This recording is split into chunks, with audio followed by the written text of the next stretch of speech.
I am Monet of Monet Doodles, and welcome to my channel. Today I am not doing a voiceover, and I am going to be working on this Froggy themed sticker sheet. Yeah, so I'm not doing a voiceover, so we will see how it goes when I talk. I usually do voiceovers because I tend to start mumbling or stumbling over my words, but yeah, we'll see how this goes. And yeah, so this Froggy sticker sheet goes along with another drawing that I did. Hold on. I made a sticker for it. 1 second. So I wanted to make a Froggy sticker sheet to go along with her. Yeah, so she's really cute and frog themed. I don't know. I just decided to draw frogs one day. I mean, a girl with like froggy themed accessories and stuff one day, and this is what I drew, and it came really cute. And so I decided to make a whole kind of collection for it.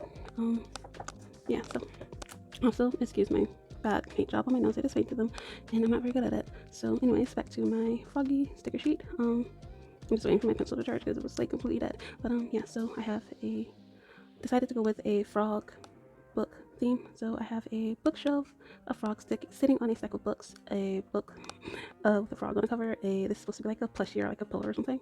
And then I have snacks, which are gummy worms, because frogs eat worms apparently. I googled that. Yeah. So then I have stars and clouds around it. Yeah. So I am going to be working on this today. Let's see if no, that doesn't tell me if my pencil charged. I'm just gonna use it anyway. It charges really fast. Let's try and get the cap to it. So the first thing I'm going to do is first block that up, and then I'm going to turn the opposite. That's why I do voiceovers. I don't know how to say words, but I'm going to turn that down. And yeah, so I'm going to use these brushes that I got from Ionea. I think that's how you pronounce her name. I think you get them free if you subscribe to her Patreon, and I think you can buy them from her Etsy shop. I'm not really sure, but I got them when I subscribed to her Patreon. How do I do this again? I haven't made a sticker sheet in like a month, so I'm forgetting how I do things. I think I go, yeah, hold on. I have to do this in a different, so I can make this bigger, so I don't have to size it down, just in case I want to make it into a die cut sticker. So I like to do them separately and then drag them to the sticker sheet. So I don't want to size them up, I guess is what I'm trying to say. I do. I'm forgetting how to use everything. I copy that. I feel like, okay, and then I copy the canvas. Okay, that was difficult, but yeah. Did I do them on the same sheet? I honestly can't remember. I feel like I might have done them on the same. We're just gonna do it over here. I don't know what I'm doing right now. Filming kind of makes my brain go, I don't know, shuts off. I'm just gonna do it over here. Because that looks like how I did the other ones, and I want to start with this first. So I'm using a brush, and then I have these preset sizes, and I'm going to use the first one, no, the second one, to make the lines a little thicker. And yeah, I'm just gonna start lining. Duplicate that. Put this over here so it'll be kind of symmetrical. Yeah, okay. And march those down. I also wanted to give some tips on creating original types of ideas. Not that I'm the expert at being original or anything, but yeah, one thing I have noticed, one thing I do when I try to create something that's a little bit more unique and original is by mashing up two ideas. So like this, I took frogs and books and mashed them up together to make a froggy themed book Nook type situation. I don't know if that's straight. Hold on. But yeah, so if you are struggling and want to create something a little more unique that people may not have done, you just, like, frogs are pretty popular with people designing stickers and stuff like that, so it can seem like everyone is doing the same exact type of frog. So you might want to try and do something more unique, so you mix it up with something else. Before I settled on the book idea, I was also thinking of maybe doing frogs in space. Not saying that no one's ever done frogs with books or frogs in space or anything like that, but it's a little less common than just, I feel like most people just draw straight up frogs and that's their entire theme.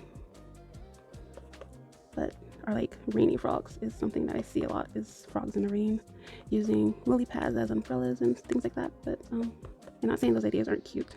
They're definitely cute, and I can see why there's so many of them because it's adorable, a frog in the rain.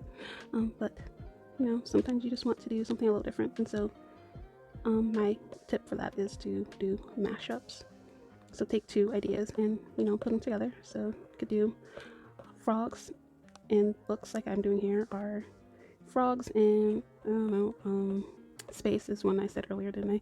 And our frogs that I don't know, a rock concert or something. Just just mix it up and use different ideas. And this is why I do voiceovers, because now I don't know what to say. So I finished lining the bookshelf, and now I'm just gonna color it.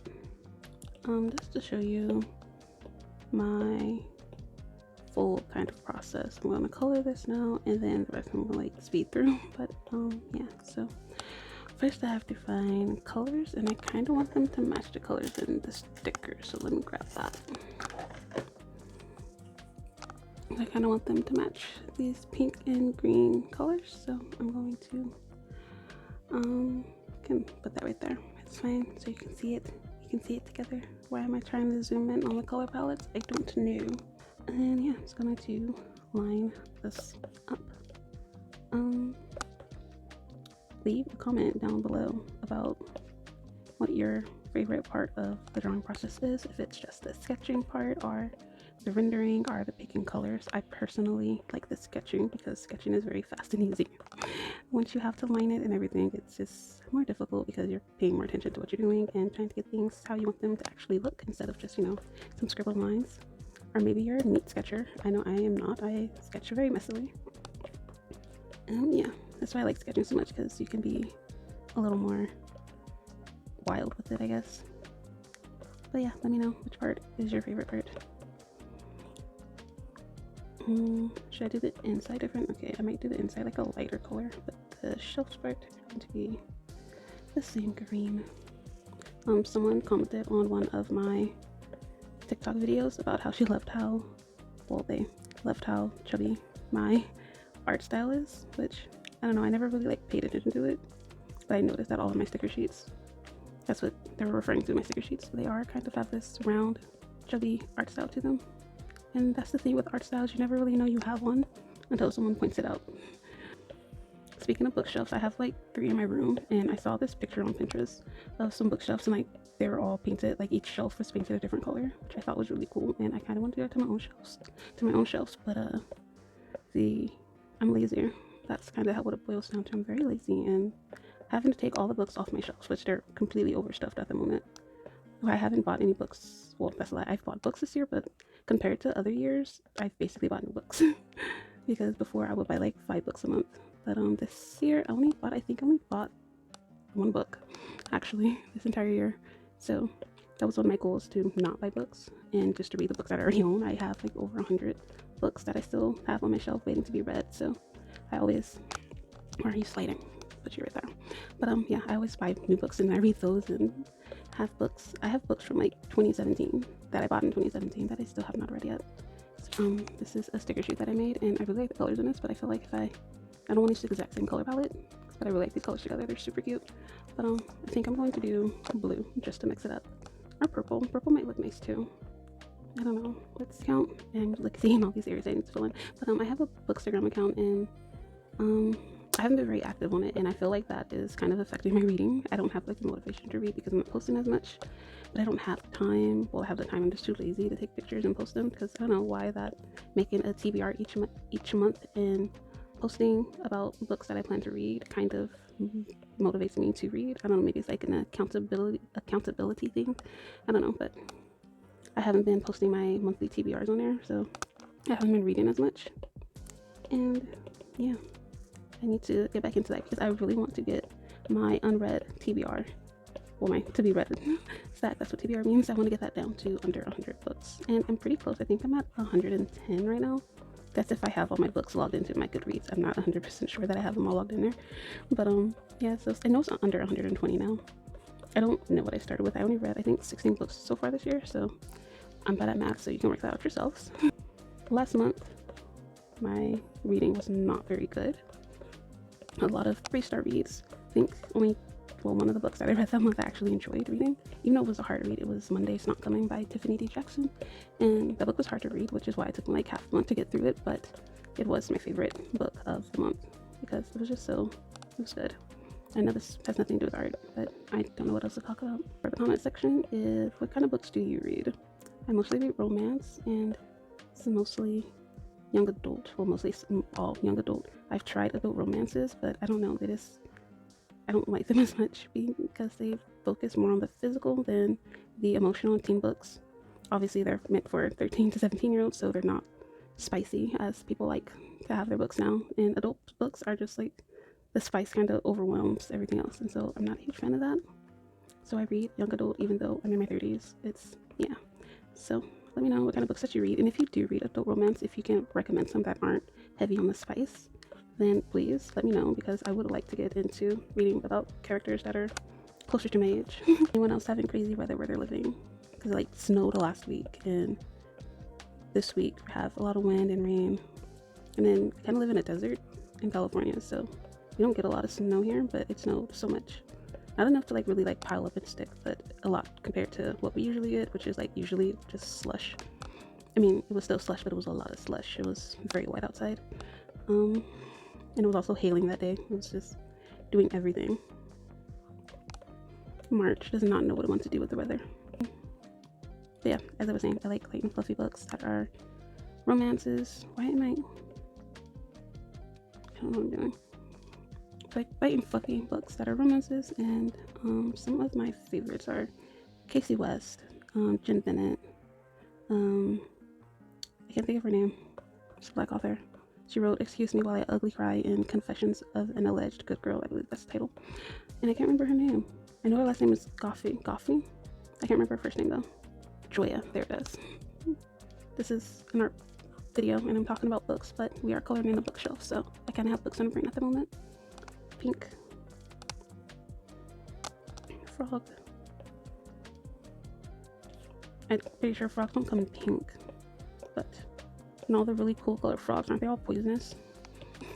All the really pretty ones.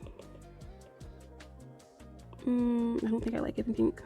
The bookshelf all colored in, and now I'm going to do some shading.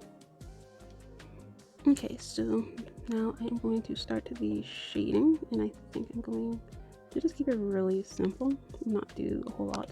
I'm just going to do a screen mask, and with airbrush, that's kind of my go-to. Shading at the moment is very simple, but it adds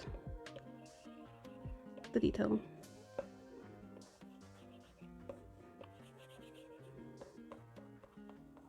Yeah, it's not a lot, but I mean, it adds something to it, and I'm going to go through and do this on the books as well.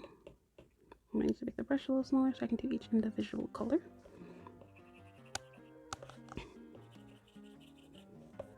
But yeah, this is what I do for shading, because I mean, these are on a sticker sheet and they're going to be kind of small, so like doing too much detail you won't be able to see it anyway, so I just keep it very, very simple. Yeah, that's pretty much what I do for shading. I feel like I can add shadows to the back of the books maybe, so that should be multiply.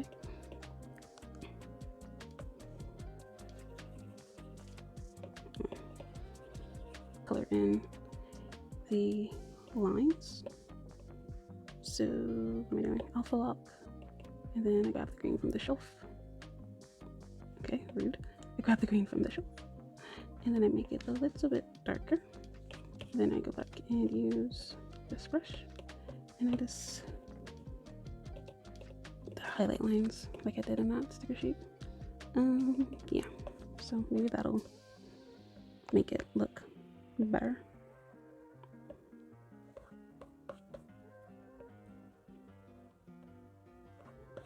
And put one on this.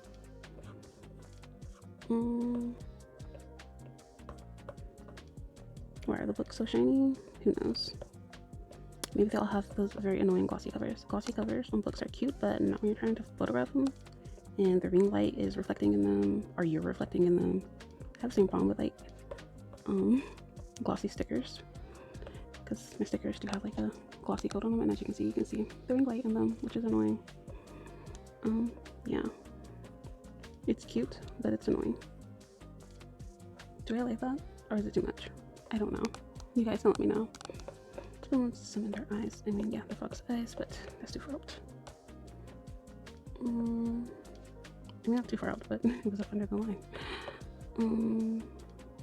that is kind of like what's on the sticker. And so it's like very poorly drawn. But yeah, so I'll duplicate that and flip it around and stick it over here.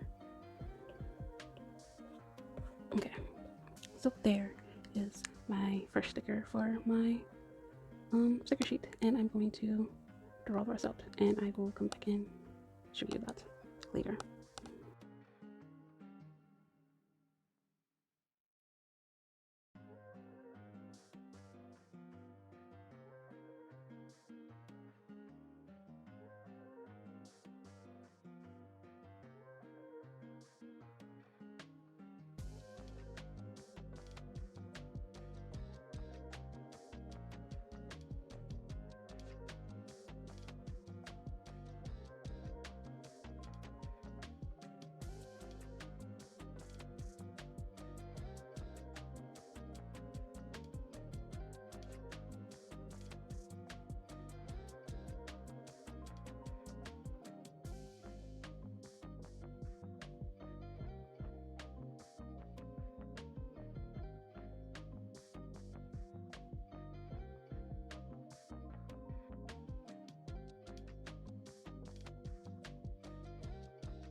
Okay, so I am done with the bookmarks. I'm done with the wait, I didn't turn the sketch layer off. I'm done with the sticker sheet. I've done all the stickers. I can zoom in on them so you can see them better. There's the frog sitting on the books. First one did the bookcase, and here is the book with the frog on it and the gummy worms. I had a lot of fun drawing this. This is probably my favorite. I don't know, that was a lot of fun. And then the plushie that doesn't look like a plushie.